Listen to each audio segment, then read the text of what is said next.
Okay, so we're going to do this lab, okay, which is the measurement and troubleshooting of RF transceiver. We're going to look at the this RF transceiver. Here we have a transmitter, TX for transmitter, alright, ME1000 kit, okay, by Dreamcatcher and Myreka. So this is a transmitter kit. There is actually a different blocks, okay, synthesizer block, a mixer,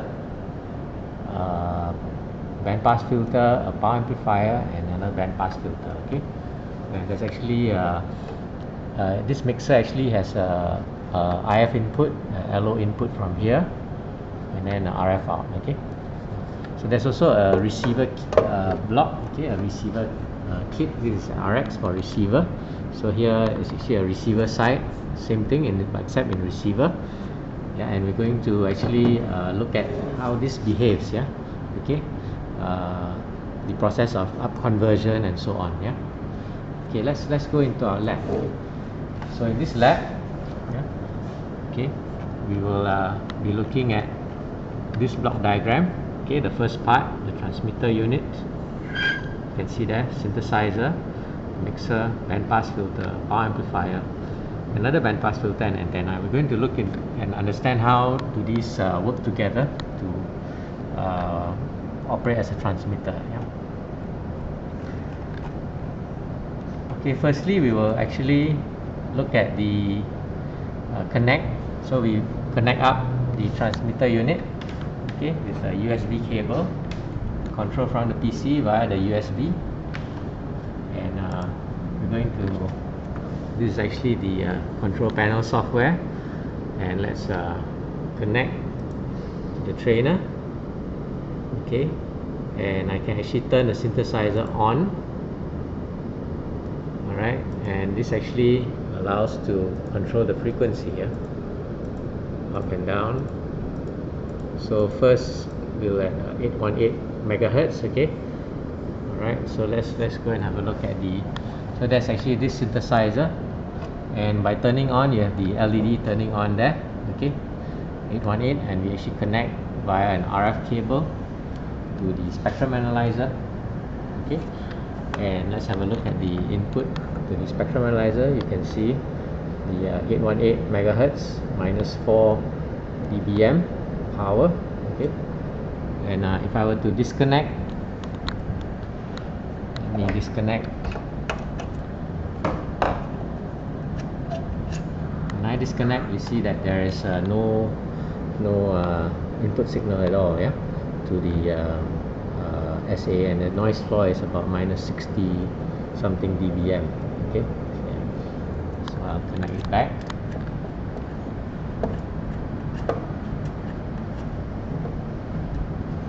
So we've actually done the very first measurement for this lab. Okay, and as we go through the lab, on it you have this block diagram. You can actually fill in, like here we verified this is actually minus 4.0 dBm. Okay, and you can continue to fill up the critical signal. Actually this mixer will up convert the 50 megahertz to 868.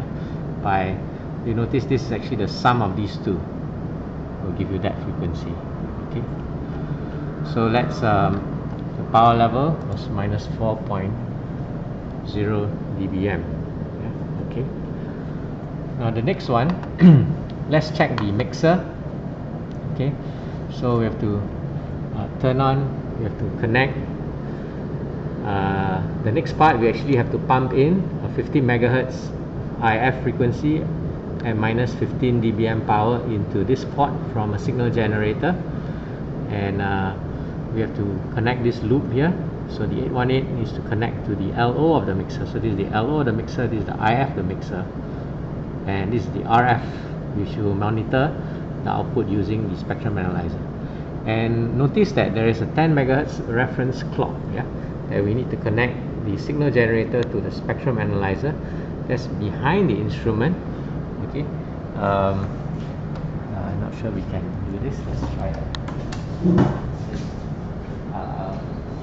Maybe I'll use this to show. Okay, so Is it clear? Yeah. Yeah. So the you notice at the back, actually there's a reference to connect. Sorry, the reference out. Yeah, reference out. You see the reference out there? Yeah. So the reference out is actually a 10 megahertz reference clock that is used to connect to 10 megahertz reference in. Is it clear? Yeah. So this 10 megahertz out to in, that actually is important for instruments. It's actually both are having frequency reference, and they are so that they are synchronized, yeah, from one to the other. Okay, yeah. So if you look closely here, there is a external reference up there that we see, external ref, yeah, in blue. That's the 10 megahertz reference. Yeah, it's telling that it's synchronized to the other instrument. Okay, let's now measure let's connect up as per the diagram. So I have to add jumper cables.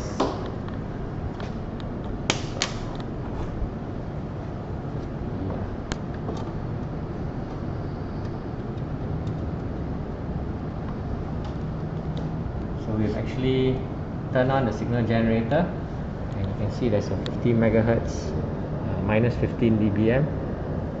Is that clear? 50 megahertz minus 15 dBm. Okay, and the RF is on. Okay, so that goes into the IF port, right? And we have to add, now this one we have to add a jumper cable. So this is the 818 megahertz to the LO of the mixer, and here we are monitoring the RF out of the mixer. So the mixer actually intermodulates the 50 megahertz with the 818 megahertz and produces many intermodulation frequencies here, which we are now going to see on the spectrum analyzer. So if you look at the spectrum analyzer display, let's have a look. RF on.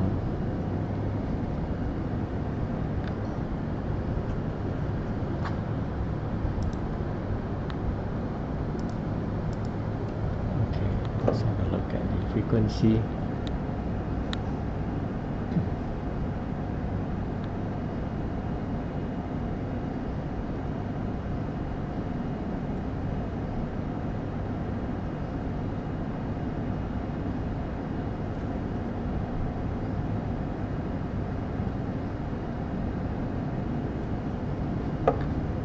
You can see there are some intermodulation frequencies. Let's reduce the span.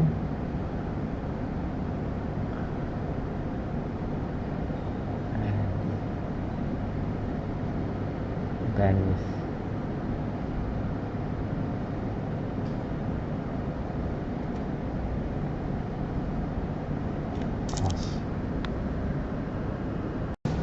So you see the level is a bit low because we need to turn on the up converter. Okay, so you see here, we move up here. This is the mixer there. That's the mixer. Okay, yeah, we need to. I turn it on. You see the light coming on. And you can see there. Go nearer. Up converter on. Okay, is it clear? So up converter has to be on. Then let's go back to our display. Yeah, so you see now the peak is much higher. Yeah, so we've turned on the mixer converter, which is the mixer. We've turned it on, and that's the level at 818. Okay, minus 9, and we will go to 868. Okay, so minus 28. Right? Okay. Yeah. So we actually can go at different frequencies. Here we actually set a span. This is a spectrum analyzer which we use to look at our display. Yeah, span of 10 megahertz is actually right across there. So it's actually 1 megahertz per division.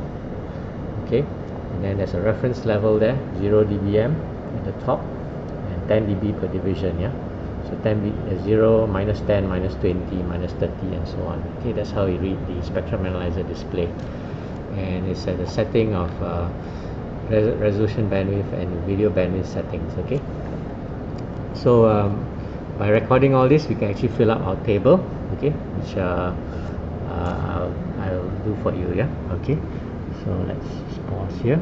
You can see, yeah. So yeah, so in this test, we are testing the mixer, yeah, and actually from the spectrum analyzer, we can obtain the output of the mixer, and we actually measured these values. Yeah, 50 megahertz at 50 megahertz you have got minus 6.2 dBm, and then 768 minus 23 dBm, at 818 peak minus 9 dBm, and a peak at 868 is minus 28 dBm. Okay, so these are measured already, and then now with this information you can proceed to answer the questions. Yeah, one is, what is the conversion loss of the mixer? So this is actually the loss. This is a passive mixer. Yeah, so in going through the mixer, it converts 50 megahertz up converts to 868, but it's a drop in power, that's why we call it conversion loss. So you actually need to find out the power level at 50 and the power level at 868, and the difference between the two is your conversion loss, yeah, of the mixer. And so do that, and the other thing is describe the main role of the mixer. Yeah, so what is the function of this mixer? What does it do in this circuit? Yeah, so answer that question too. Okay, stop here.